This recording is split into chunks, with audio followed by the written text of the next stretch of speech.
Ndugu wananchi, kama tunavyofahamu, meli ya MV Mapinduzi II ilikamilika ujenzi wake mwaka 2015 kule Korea ya Kusini, na tarehe Januari mwaka 2016 meli hiyo ilikabidhiwa rasmi hapa Zanzibar na kuanza safari zake.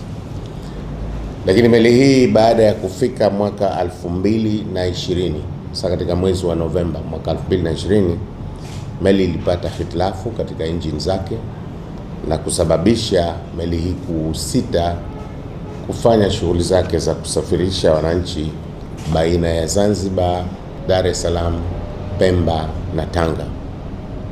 Kusita huko kwa meli hii, serikali ilianza kufikiria kuchukua hatua mbalimbali, na mwanzoni kulikuwa na hatua ya kwamba meli hii iuzwe, lakini kwa bahati mbaya bei iliyofikia katika mnada haikuiwezesha serikali kufanya maamuzi ya kuiuza meli hii, na badala yake serikali ilifanya maamuzi thabiti ya kwamba meli hii itengenezwe, irudi katika hali yake ya kuweza kutoa huduma za usafiri kwa wananchi wa visiwa hivi Unguja na Pemba, lakini baina ya kisiwa hichi cha Unguja na Dar es Salaam na baina ya kisiwa cha Pemba na Tanga.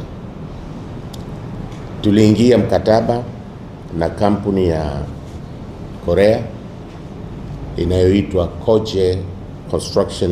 Koje Engineering Construction Company, na tarehe 16 mwezi wa 3 2023 meli ilianza matengenezo yake rasmi. Meli hii ilifanywa matengenezo makubwa ya engine ikiwa hapa Zanzibar, na baadaye meli hii baada ya kukamilika matengenezo hayo makubwa ilipelekwa Chelezoni Mombasa, Kenya kwa ajili ya matengenezo madogo, lakini pia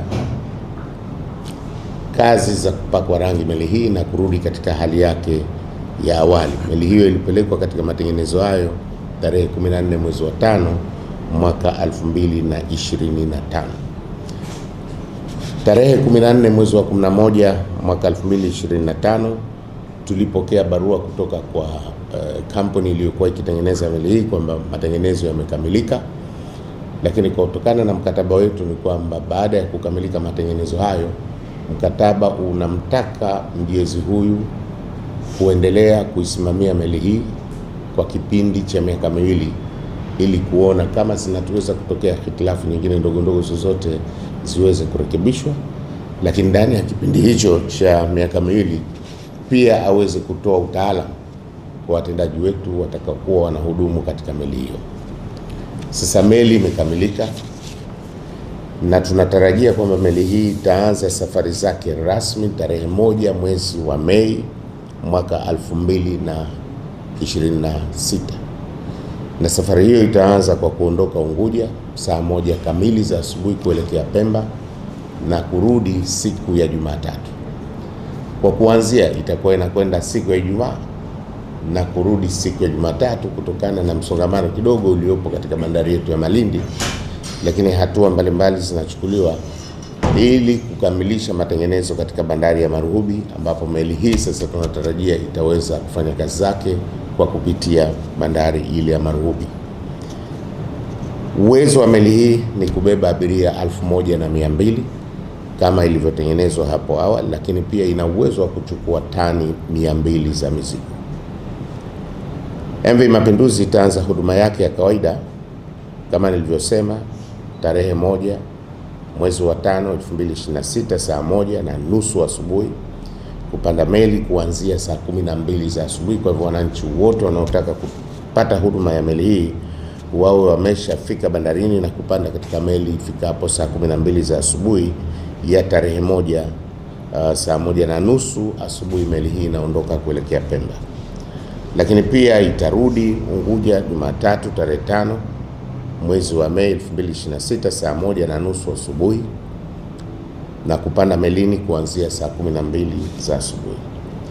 Safari zitaendelea kila wiki kwa ratiba ya kwenda Pemba kutoka Unguja siku ya Ijumaa na kurudi siku ya Jumatatu mpaka hapo litakapotolewa tangazo jingine. Kwa upande wa bei kwa wakazi, kwa maana wakazi wa Zanzibar na Tanzania kwa ujumla,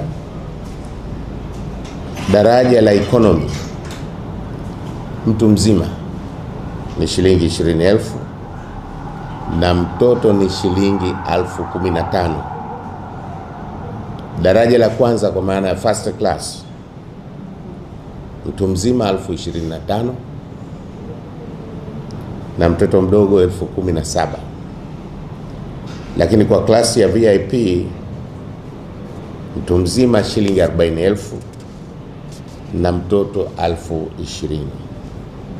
Na wasiokuwa wakazi kwa maana sio raia wa Tanzania, daraja la economy ni dola za Kimarekani 25 na mtoto dola za Kimarekani 15. Kwa hiyo mtu mzima kwa daraja la economy ni dola 25 na mtoto dola 15. Klasi ya kwanza maana first class dola 30 kwa mtu mzima na kwa mtoto dola 20, na VIP mtu mzima dola 40 na mtoto dola 25.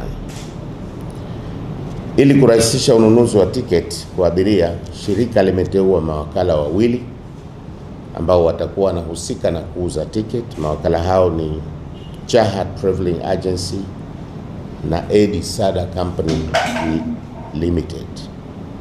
Uuzaji wa tiketi utafanyika katika ofisi za shirika pia zilizopo Unguja na Pemba na kupitia wakala walioteuliwa.